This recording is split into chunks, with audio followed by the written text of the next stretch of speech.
This is an oral history interview conducted for Witness to War, Serving a Nation project at Nauset Regional High School on Cape Cod, Massachusetts.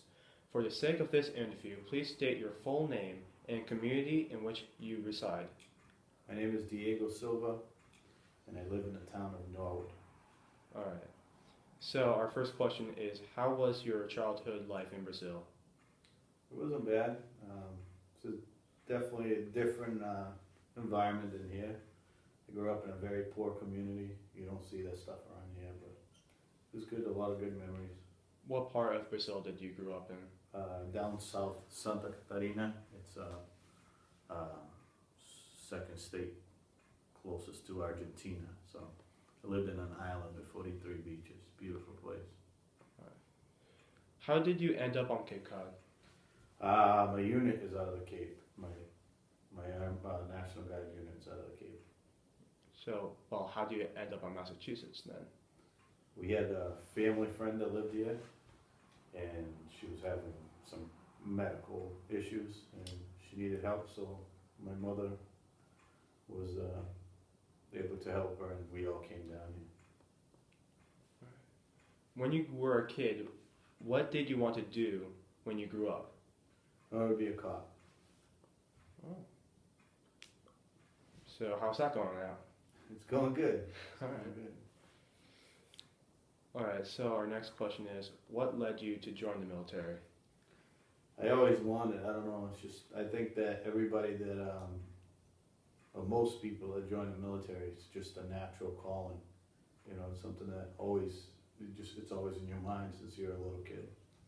All right. So what encouraged you to join the National Guard?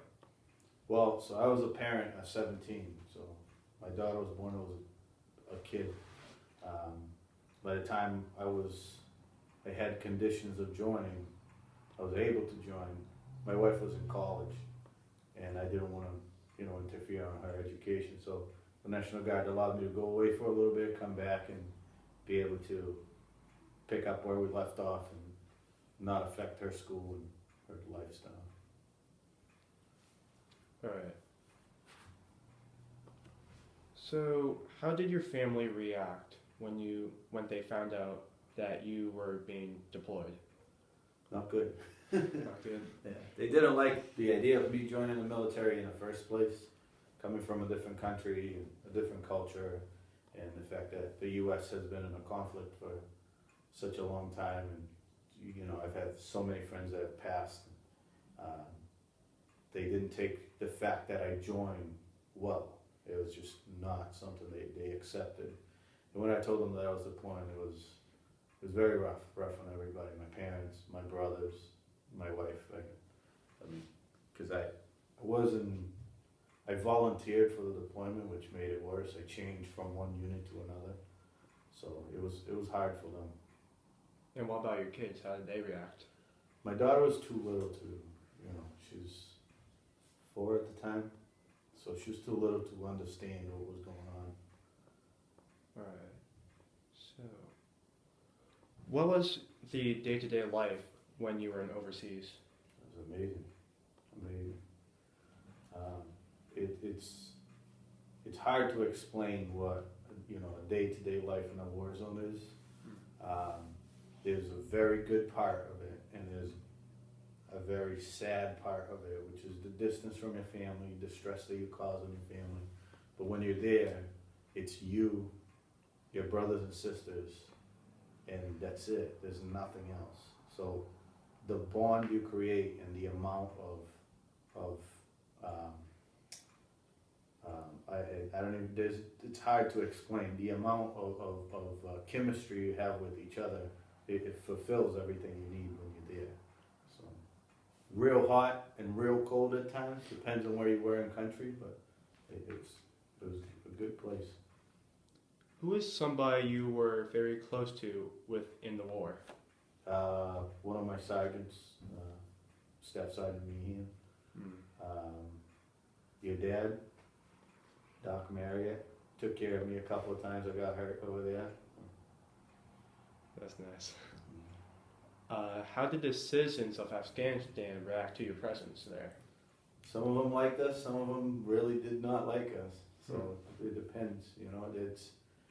I can't see myself accepting a soldier from a different country coming to the U.S. and saying, "This is how we're gonna run the country now."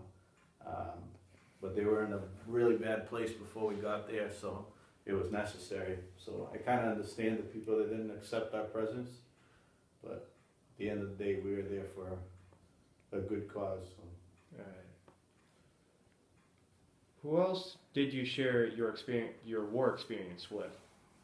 Other veterans. I'm not very. I talk a lot, but I don't talk a lot about what we experienced down there. And we had a very good deployment. We were fortunate, but a lot of people that were there with us are not here anymore. So. Yeah. What event had the most impact on you during the war? Almost at the end of our tour, one of our sister units had a catastrophic kill and lost a lot of guys. So, they lost 4 guys. They had 2 guys lose both legs and 3 guys were severely injured. Severe TBI or traumatic brain injury. One of them took 6 months to start talking again, so that was real rough. It took a toll, I think, on everybody. Okay. So what was your happiest moment in the war? Just being with the guys, missions on the road with the guys. What did you do with the guys? We did missions, we built bases, we took down bases, we took care of each other, worked out. Every day you work out, every day in the gym. You know, and that's what you do when you're there. Your guys are everything. Without them, you lose your sanity. So it's the best part of deployment is the people. And what was your darkest memory of the war? Same thing as when we lost the guys. Alright. So on a happier note, how do you feel about video games about war? I have mixed feelings about it. I do. A lot of young kids now join the military because of what they see in video games.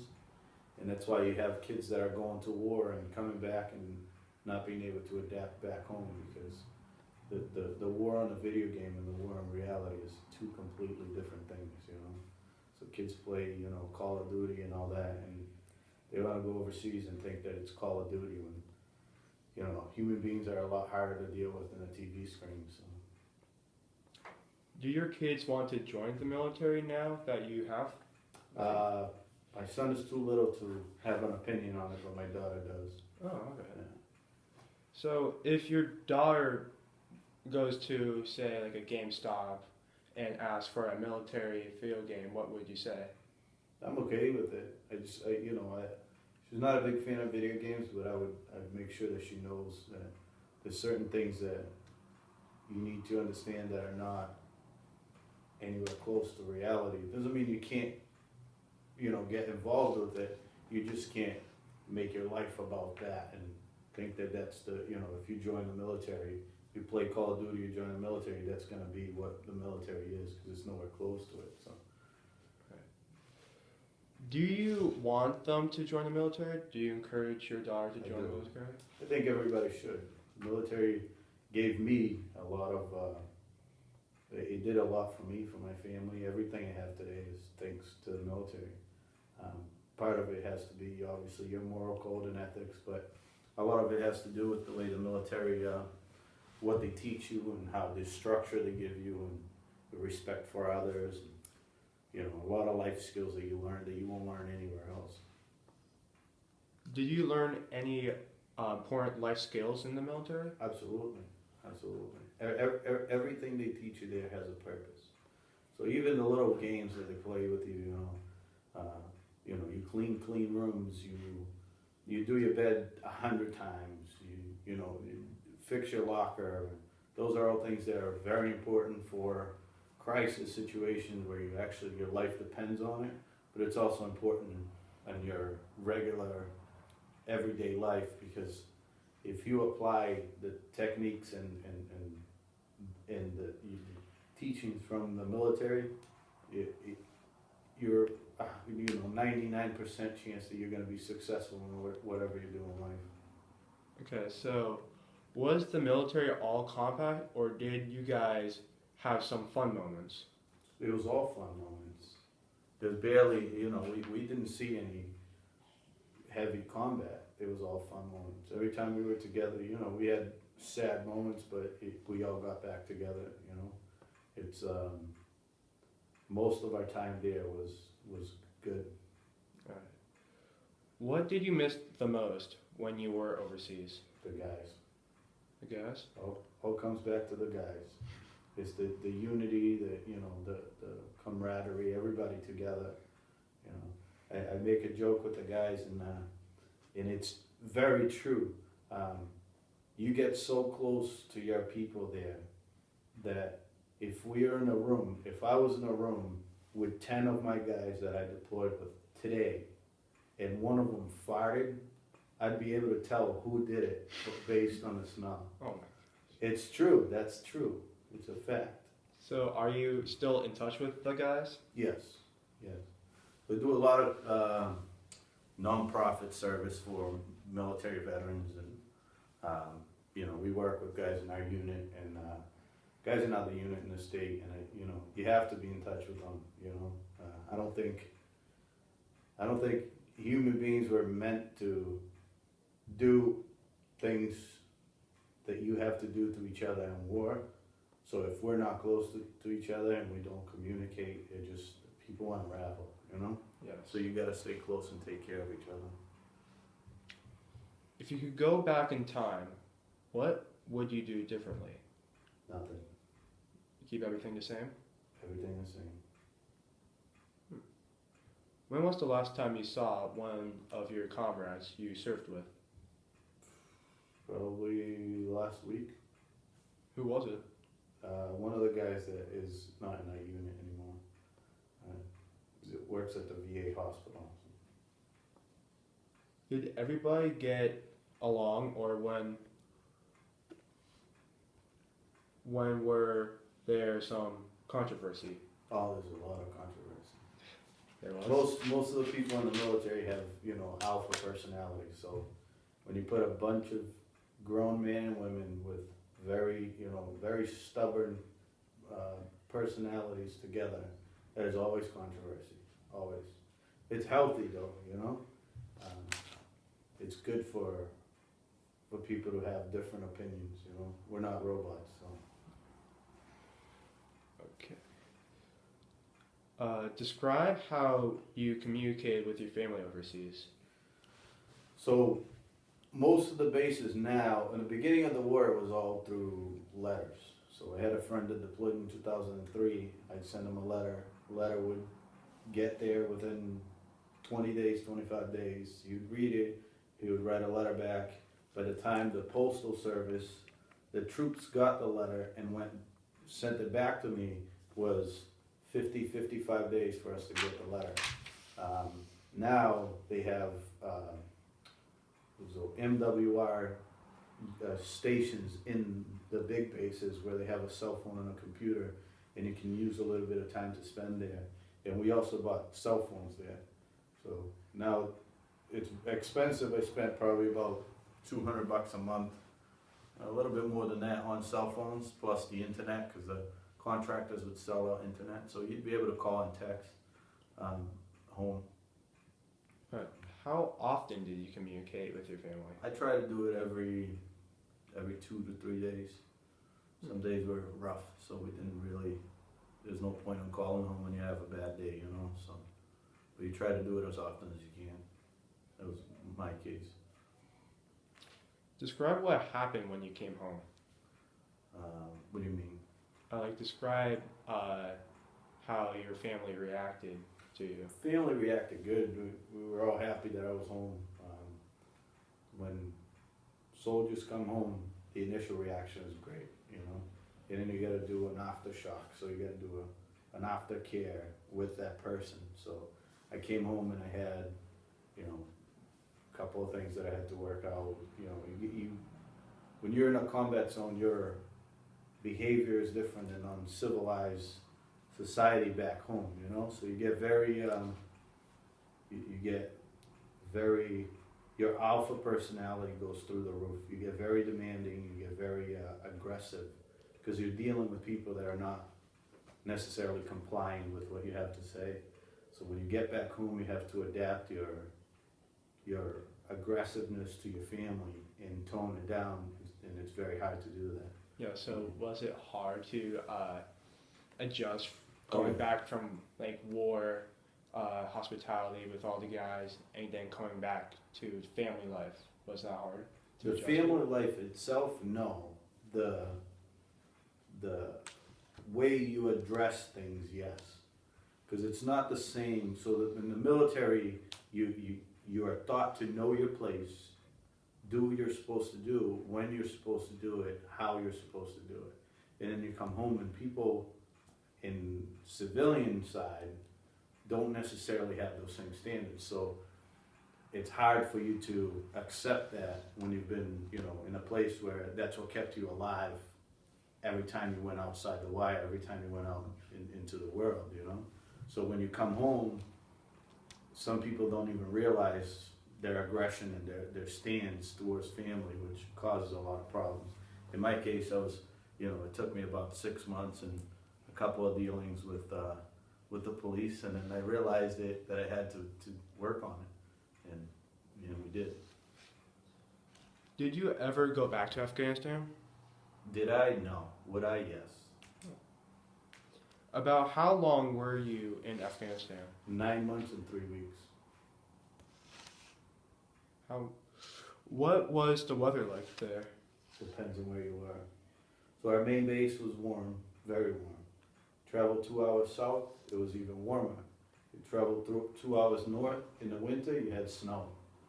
You get stuck on a base. We have a base that we went to and we got stuck on it because of the snow. Sleeping in the trucks because we couldn't drive on it. What was the food like there? Depends on the place you were too. The bigger bases had really good food. We stayed in a base where it was Romanian troops that were cooking, and some days it was really good, some days it was raw chicken and raw rice. You never know. Partially cooked chicken and partially cooked rice. Were there multiple bases? Yeah, everywhere. So they have the main bases, then they have the FOBs, which are forward observing bases, and they have the COPs. So the COPs are very, very tiny bases with maybe 20, 30, 40 soldiers in it. Those are strategical posts to protect the rest of the troops. How frequently would you move to base? I don't know, we did several missions. So there are bases where we stayed for 2 months. There are bases where we went and came back on the same day. It depends. So we probably did about 100, 115 missions on our time there. So, what was your favorite base? Soldier. Can you describe the soldier base? It had a lot of funny moments there. So Soldier was a small base. It was an infantry unit that was there, some contractors, and half of the base were Afghanis, Afghani National Army. So we got to interact with them. It was the first base I went to, and I went to it a couple of times throughout my tour. I called my father from there one time, and I was telling him how safe Afghanistan was. And then outside of the base, the ANA the Afghani National Army had an incident, and they started shooting off grenades and firing at something while my father was on the phone. So that did not go very well with him. But it was, we had a few funny things there. We first got there, probably 2 weeks, 3 weeks in country, we went to Soldier. Well, Soldier has an artillery unit, it's a small artillery group that's there, and they fire off the artillery rounds, the big cannons. If somebody needs help or if they need light, they fire what they call looms, which is just a big light, lights up the whole sky as if it was daytime. It lasts about 10 minutes or so. So we're sleeping in our tents, 11:30 at night. I'm fresh there. I love it. I'm excited. And, I had no idea what war was, and all of a sudden the tent shakes. I hear a loud boom. I jump out of my bed, flip flops on, underwear on. I grab my rifle. I run outside, and the guys that have multiple tours walk outside and they just look at me and say, "What's wrong with you, kid?" Turns out it's our cannons firing out. I had no idea. I thought we were getting hit, with mortars, but it was pretty funny to see the reaction. And every time a new guy came in, you'd be the same reaction. You just freak out every time an outgoing fire went. So. Did any enemies try to attack one of the bases? Right after we left, they did. When we were in Soldier, they did. I think it was probably about halfway through the tour, and they had Black Hawk helicopters in the area, so that went very bad for them. Have you guys ever attacked one of their bases? They don't have bases, so the way the Taliban and the terrorists fight us is very cowardly. They hide in the middle of the communities. They hide amongst women and children. They shoot through walls so that you can't see them. They're not traditional war fighters. They don't stand in uniform across a field where you can see them and you can target them. They do what they can to blend themselves in and create as much chaos as they can. So. Nasty people. Did the enemies ever take hostages to try to close to you? Not to us, no. I mean, historically, yes, it has happened, but not to us. So, describe how the war affected you today. I mean, it changed my life completely, In a good way is I get my job that I have today, my house, everything I have today is because of the military. In a bad way is, I got bad knees, bad back, and, my hearing is partially gone. But also, we started a fundraiser because of the guys that we lost overseas, and in the last we started a fundraiser about 3 years ago, and in the last 3 years we raised close to $70,000, and we've helped a lot of military families in the area. So there's a good and bad in it. Some people just can't come back from war. They come home but they're not back, and I'm thankful that wasn't the case. So have you ever been seriously injured there? Not seriously injured.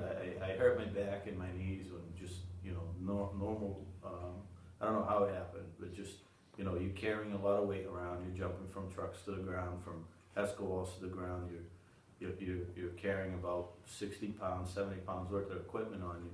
I was a 50 cal gunner, so my 50 cal weighs a ton too, so, and you're standing with your vest on a truck, every mission back and forth, bouncing around in the truck, getting banged up. So, but I split my finger in half, which your father put it back together. That's good. And I hurt my back, which I have a fractured disc, but which is fine now. I do injections every 6 months of steroids, but it doesn't affect me at all. But other than that, no. All right. Did the enemies ever shoot at the trucks you traveled in? Yes. Can you explain that experience? It's hard to explain. It's the best and the worst thing in the world, My truck got shot at one time, and I thought it was rocks. I still think it's rocks, but one of the guys that was with me that had deployed before it said it wasn't, but I didn't see where it came from. I didn't see flashes. I didn't see anything. All right. So, why did you agree to do this interview with us? I don't know, because of the respect I have for your dad and the fact that I've known you for a while now. I haven't seen you in a long time, so. All right.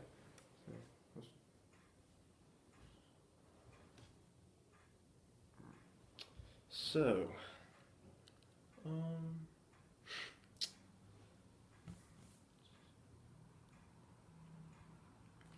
I would like to say thank you for doing this interview with us, and I really appreciate it. Thank you. Just wanted to say that. Appreciate it. Yeah, same here. So thank you. Thank you. Yeah, Really. Thank you.